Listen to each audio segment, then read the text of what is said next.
presenting by Deep Music। नमस्कार दोस्तों, नए नए छत्तीसगढ़ी गाने सुनने और देखने के लिए हमारे दीप म्यूजिक चैनल को अभी सब्सक्राइब करें और बेल आइकॉन के बटन को क्लिक करें।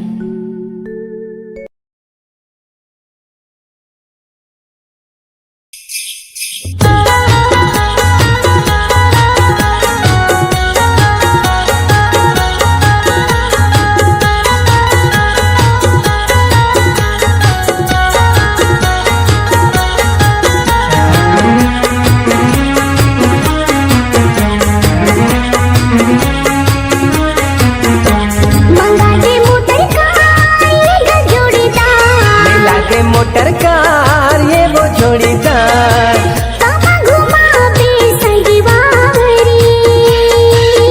हर गरीब किसान के लइका वो आंधे हो बैला गाड़ी।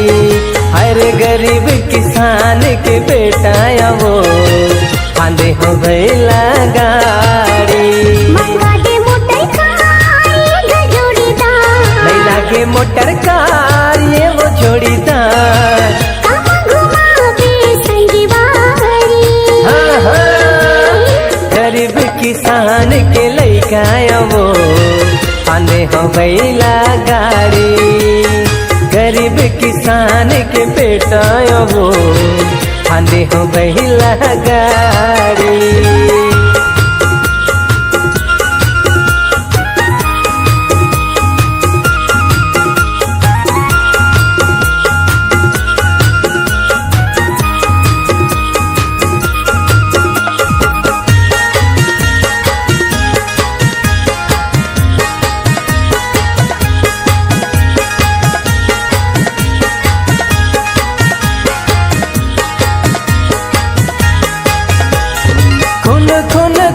खुन बैला के घंटी बाजे वो झूमे तन हमोर झूमे। हाँ गुन गुन गुन गुन माया के गीत सुना थे वो।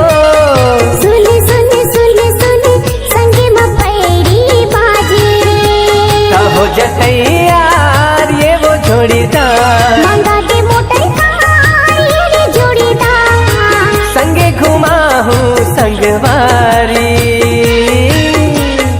गरीब किसान के लइका वो आंधे हो बैला गाड़ी। गरीब किसान के बेटा वो आंधे हो बैला गाड़ी।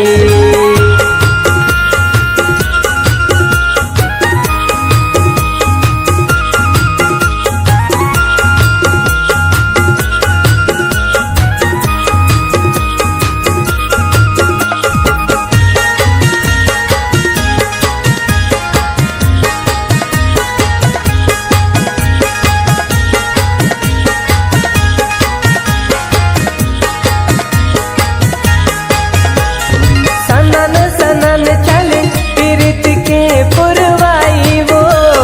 मलिना मोहे मोरे तोरे बैला गाड़ी गा। लहर लहर झूमे बन मकोयली गाथे वो। डगर चले बैला गाड़ी मने भागेगा। हो जतैयार ये वो जोड़ीदार। चलना बोला ये जोड़ीदार तोला घुमा हूँ संगवारी। गरीब किसान के बेटा सिगा बढ़िया है बैला गाड़ी। गरीब किसान के बेटा वो आंधे हो बैला गाड़ी। नहीं लागे मोटर कार ये जोड़ीदार। नहीं लागे मोटर कार ये वो जोड़ीदार। संग घुमा दे संगवारी। हाँ हाँ गरीब किसान के लइका वो आंधे हो बैला गाड़ी। गरीब किसान के बेटा सिका बढ़िया है बैला गाड़ी। हाँ गरीब किसान के लइका वो आंधे हो बैला गाड़ी।